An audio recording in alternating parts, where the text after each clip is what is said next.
Welcome to SEI Asia's podcast on environment and policy in Asia. In this podcast series, we invite experts to discuss the many critical and complex environmental challenges in Asia and how to find solutions through policy and partnerships.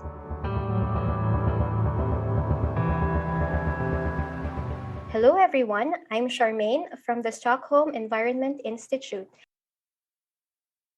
In today's podcast, we are going to talk about gender equality through a lens of intersectionality.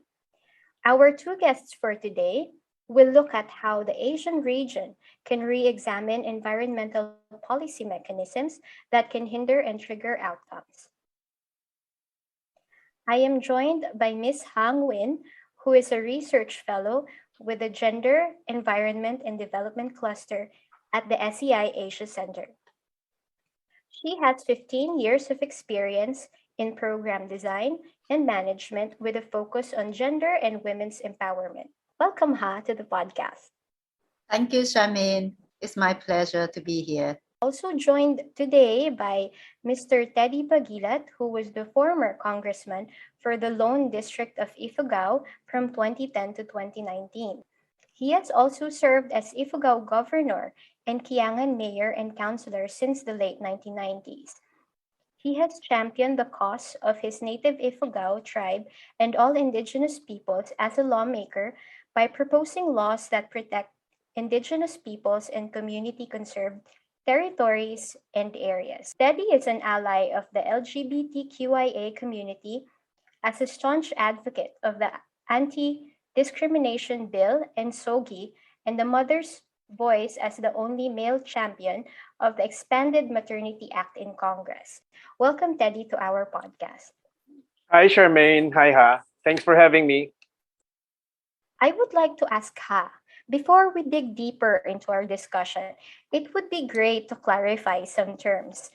What does it mean when we say we should use an intersectional lens on gender equality?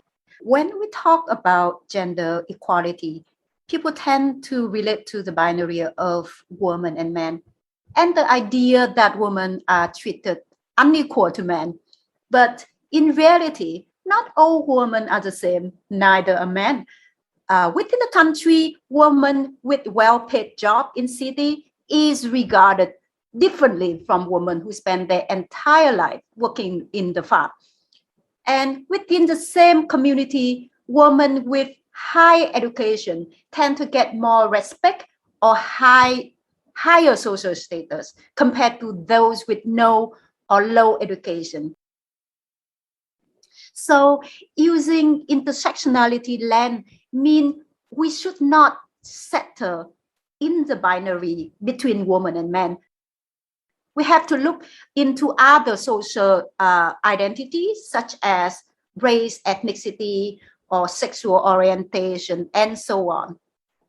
In our research on green job, the use of intersectionality enables us to question who benefit or exploited from employment created by the transition to bioeconomy or circular economy. In another research on how Sendai framework promotes gender equality and social inclusion, intersectionality lens allows us to find out that people with disability are left behind in DRR effort at country level. Not to mention, different type of disability require different risk reduction approach. So in the nutshell, intersectionality lens enable us to gain more nuanced understanding of who are privileged, who are disadvantaged or marginalized. So, Teddy, as someone who has a lot of experience as a lawmaker, what do you think about intersectionality in relation to environmental policies? While there are marginalized sectors, even among marginalized, there are also subgroups that are even more marginalized.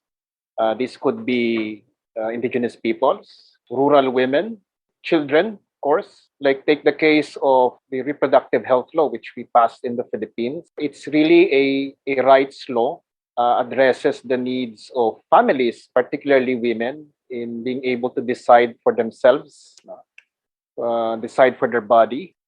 Even among indigenous peoples, they are considered in the Philippines as the most marginalized among marginalized sectors.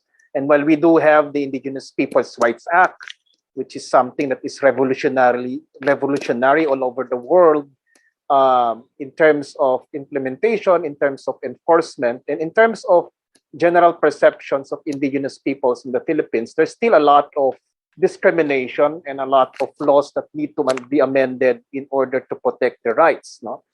So I do agree. While for me as a legislator, we've been focusing a lot on marginalized sectors, so farmers, rural folks, Indigenous peoples, but within these sectors, there are also some subsectors which need to be given more attention to. I think it's an excellent way of explaining intersectionality, having subgroup within the group. I think we should just use that term maybe. Yeah. For instance, I was thinking about one very important program which addresses social justice, which is agrarian reform or land reform, giving land to the landless. So the law initially only recognized the male spouse as title holders, but not women. So there was a need to amend that law. And therefore, in terms of the credit access, there's already that discrimination on women or female agrarian reform beneficiaries from government or financial institutions. So that's one prime example that while we are trying to address social justice, helping the marginalized, but even within that sector, there are also subgroups that require in terms of legislation and policies. I would like to react to your example of women land rights, because I think it's really interesting example from the intersectional point of view. Say, not all women support giving land to women. For example, as a mother-in-law who want to protect family land to secure her future old age, she may not want to give land to her daughter-in-law when the couple get divorced or her son die, for example. And this is what I found in one of my research in Vietnam. So by factoring another identity, in this case, mother-in-law, we can gain more, I would say, nuanced understanding of the conflict of interest among women's group. Yeah, I agree with Ha. No? Even among Indigenous peoples, Indigenous peoples, they are, as I've said, the most marginalized of the marginalized. But yet, many Indigenous communities are very patriarchal. So in terms of, while generally Indigenous communities are very protective of children and women, as far as their cultural norms are concerned, but when it comes to decision making, because while the tribe's decision is collective in nature, but of course you have the elders. But in a lot of tribes, the elders are mostly male. The elders are the ones who decide in terms of agreements with whether it's government or private sector, in terms of development programs or projects within their ancestral domains. And unfortunately, while our norms are very protective of the welfare of children and women, but when it comes to political decision making, and as Ha mentioned, even in terms of the economic power, even for Indigenous peoples, it's really very patriarchal. However, I do believe that culture is evolving. It is not static. So while right now the culture may be patriarchal, but we need to continue to empower women to have a stronger voice even within IT communities, so that the cultural norms, the traditional governance can also evolve and give more voices to women. Given all of these challenges, how can we strengthen alliances, to build a gender-just social political environment? Policy has to address problem of inequality and social injustice on the ground, because there's overwhelming evidence of policy prioritizing like commercialization of nature, have led to environmental change and expose poor communities to disaster and poverty and so on. So in order to progress toward gender and just political environment, policy and policymakers have to take sides with the poor and disadvantaged group. Policymakers should listen to researchers and community of practice. In my view, policymakers are in favor of like numbers, statistics, and quantify changes such as like increased jobs and income. They're less interested in quality dimension of well-being, such as decent job, good working condition, fair pay, or environmental health, which would reveal inequality and unjust dimension of society. So scientific and research communities are always there and willing to work with policymakers, providing evidence to make decisions. But it all depends on political will and commitment of policymakers and politicians to reach out to this community. We have to be more inclusive, whether we are policymakers or whether we are civil society organizations. That's one thing that I've noticed, that policymakers, as Ha mentioned, rarely listen to the sectors who are going to be affected by the policies that they pass. I think for many policymakers, not only do they have to listen to the experts, the technocrats, the scientists, the researchers, but they also need to make sure that the consultations are more inclusive. We do need expertise coming from government researchers or civil society organizations.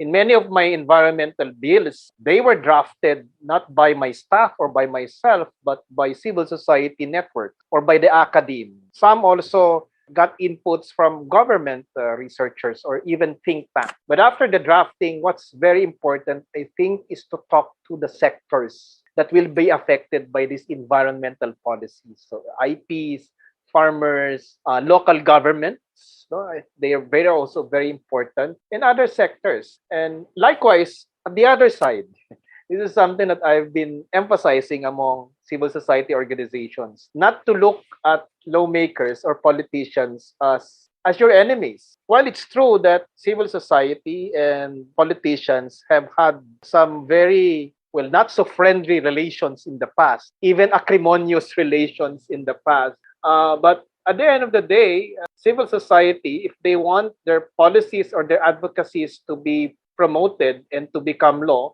then they need to talk and engage with policymakers. A prime example, which I think is a good development in the region in Southeast Asia, is in the advocacy for human rights, for instance, and that would include climate action and climate justice. We have this organization, the ASEAN Parliamentarians for Human Rights. I used to be the executive director. I'm now a member of the board. And these are members of parliament, both incumbent and previous MPs, who are themselves advocates. So we provide a venue for civil society, for academe, for sectoral organizations to come together and talk to their policymakers in most of the countries in Southeast Asia to promote human rights and democratic values. That's also the reason why in the Philippines, in many of the environmental laws or rights-based laws that I have been pushing, I make it a point to really talk to the sectoral networks. And as it is, if you look at the parliaments all over the region, many are dominated by males, older people, and the elite.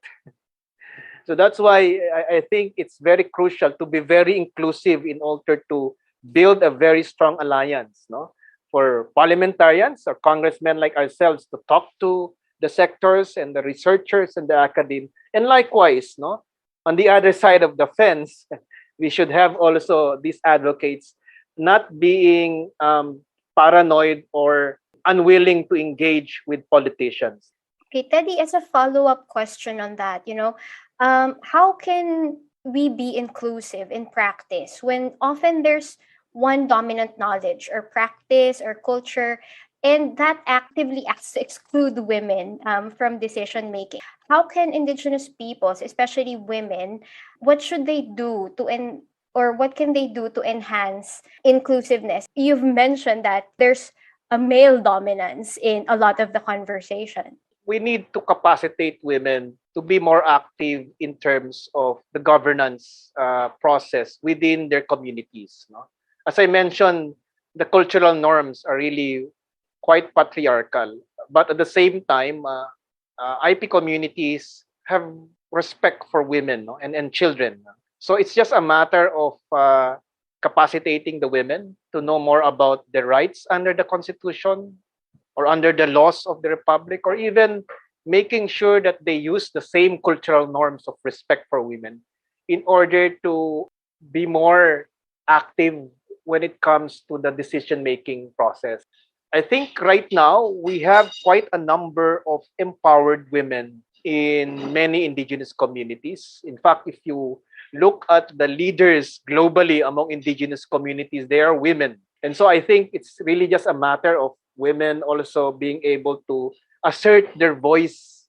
It takes some nuancing, maybe not challenging the cultural norms, but just asserting their voice, that because they're part of the collective and because the tribe decides collectively, then women should also be heard when it comes to very important decision making. Yeah, it's very true that women's voice have to be strengthened and women have to gain confidence to assert themselves.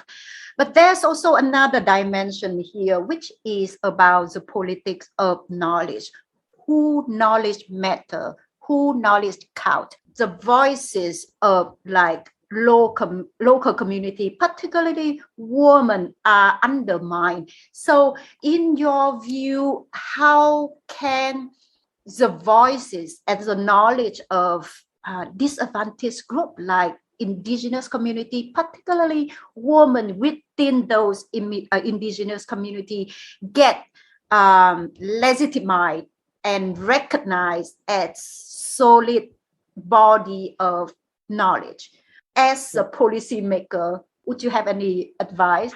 Yeah, well, that's a difficult question. You look at the profile of the parliament, which is the policy-making body in most countries, whether it's a national parliament or a regional legislative body, or even council of elders or village official. As I've said, male-dominated, very elitist in terms of representation, and quite old. So while there's a push to have younger, more females, even more representation from basic sectors in these law-making bodies, in these policy-making bodies, it's not enough.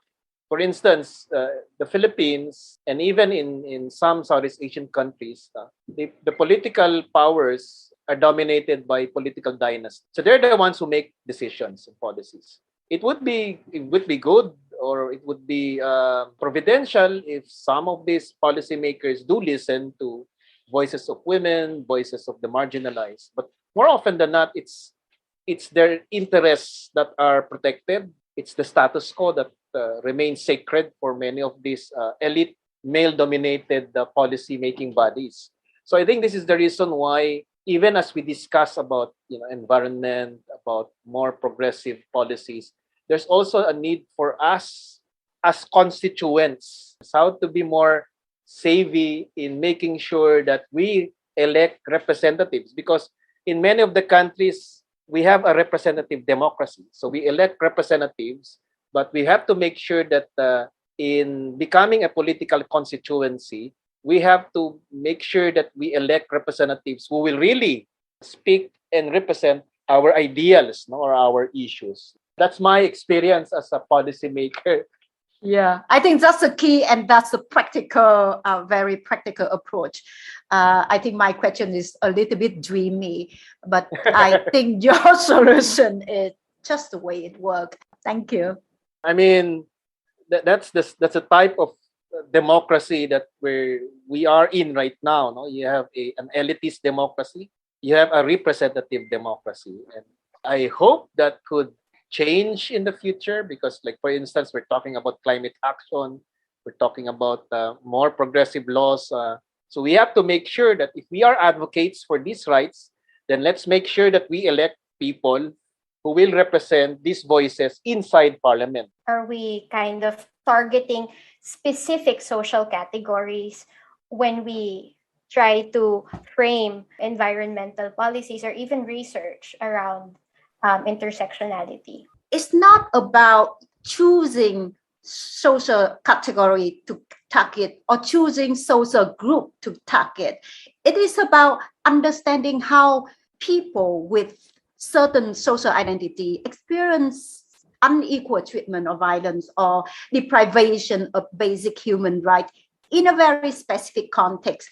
We have to understand way or using intersectionality. We have to use it in a way to understand in which way certain identities make the most disadvantaged or vulnerable in order to justify who should be targeted.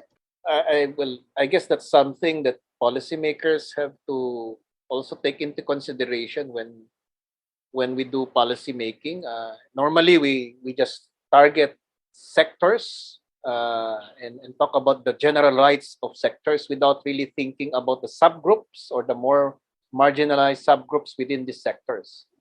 But it does come out in the conversations regularly when you do lawmaking. As an example, we recently passed a new HIV/AIDS law in the Philippines. So the laws called for more aggressive testing of the population for HIV.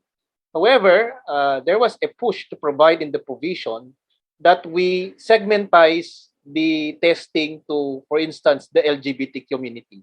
So we felt that was stigmatizing the LGBT and certain subsectors within Philippine society. So we opposed that provision. We felt that testing shouldn't be it shouldn't be compulsory, but it has to be aggressive, but it has to be voluntary. And at the same time, you don't stigmatize specific sectors just because you feel that they're more vulnerable to HIV/AIDS, as I mentioned, the LGBT community. So it does come out in conversations that there are subsectors that you need to consider, but you have to make sure that you fight for their rights instead of demeaning or discriminating or stigmatizing them. Very good point. Actually, that's I would say it may be a downside of or the wrong way of using intersectionality. So to wrap up our conversation today, how can we change our approach so that we can realize our ambition of reducing inequalities and achieving transformational change? Yeah, I think I just recite what Teddy said. It is about inclusion. It's about inclusive process, recognizing voices of different groups. But speaking from a feminist social scientist, I would say we maintain uncompromising critical perspective on gender and social equality. We question hegemonic narrative on development and unveil the production of inequality and injustice. During that process, we make people feel uncomfortable with the status quo. But I would say this we try to place as a catalyst for using our knowledges as a catalyst for social change. Yeah, let's reach out to the politicians, the policymakers. I know sometimes civil society or academe or researchers may feel allergic in dealing with the politics of their advocacies, but that's something that we need to accept. So we need to educate. I know it's difficult, but we need to educate our policymakers. Many governments are saying there is an existentialist crisis right now in the world, and there's now a willingness to listen more. And this is the reason why we have a lot of this climate action ongoing now in Glasgow. But again, at the end of the day, after making the promises, do you think that these policymakers, these governments will be able to fulfill their commitments? That's where it requires a lot of work from all of us. Yeah, well said, Teddy. I think one final question, I guess, from my end, as a communicator, with the task of getting the research done by our researchers like Ha to policymakers like yourself. You mentioned that, we should engage with our policymakers more and not think of them as enemies and rather as collaborators. So what would be, in the most practical sense, what would be the best way to reach out to you? I know that you guys are very busy and you have a lot of engagement day in and day out. So what would be the best way for us to hand you our research and influence you into reading it and kind of using it as a groundwork for your policies in the future? Wow, that takes an entire course altogether. That's lobbying 101. I actually am a resource person to civil society organizations and sectoral groups on how do you lobby your policymakers. Policymakers don't want long researchers. Normally, you talk to the chief of staff, their staff, because they break it down, they simplify it. Look at policymakers as voters. I've been trying to talk to the voters because, as I said, we're having a national election, so we're starting campaign sorties. Every time I talk to the voters about the environment, okay, that's something that more or less everybody understands. But when you start talking about climate action, about reducing fossil fuels, many of the voters tune out. At least in the Philippines, voters really are not very attuned to environmental issues. So you have to make environmental issues become more popular, not just among the young, because it's an issue among millennials, I guess, but to the general public. Speak to the masses about your advocacies in a way that they would understand. And that's the same thing with policymakers. So whenever I talk about the climate change, for instance, I talk about the flood. This is a reality that everybody experiences. And that's when you connect it to the environment. So before we end, do you guys have any last words, messages before we end this podcast? Ha? You want to go first? I do have the last word. Speaking about the kind of the wrong way of using intersectionality. So if we use intersectionality as an approach to divide and target, there is a risk of diminishing the sense of community, the sense of solidarity, and traditional social supporting system among community members, such as in the case of some development project, or actually many development projects, which choose to support the poorer group in a community. It create social disaggregation and breaking the community. Or intersectionality should be used in a way of seeing diversity and understanding different experiences, different forms of vulnerability and disadvantages in order to find ways to address them. Building solidarity and collective action among different social groups and communities will be the key for social transformations. Nothing really much to add except to thank Ha, because I learned some things from her today, especially likewise. I think it's important for us to be open to new ideas or to new tactics and strategies. We may have extensive experience in terms of being in policy making, being an executive, but there's always room for learning. That's something that I've always imbibed in my career. And especially now that we're talking about the life of the planet, it requires a cohesive and collective action, not just from governments, but from the general public as a whole. Our efforts have to be synchronized towards achieving a common goal, whether it's making sure that our NDCs or our climate action plans are enforced, or making sure that our general public understand the advocacies on the environment that we are all pushing for. So maybe my last appeal is for you to help us in crafting messages to the general public in order to understand the things that we've recently talked about, whether it's intersectionality or gender or the environment. Thank you, everyone. Thanks for this opportunity to share my ideas. Thank you very much, Teddy. Thank you so much, Ha and Teddy, for sharing your thoughts today. This podcast was meant to really encourage discourse and share ideas on what we can do for the environment so that our actions are not just to stay sustainable, but also just and equitable. So thank you to our listeners, and we hope you found it interesting. And if you enjoyed this episode, please subscribe to our podcast and share it to your network. See you next time.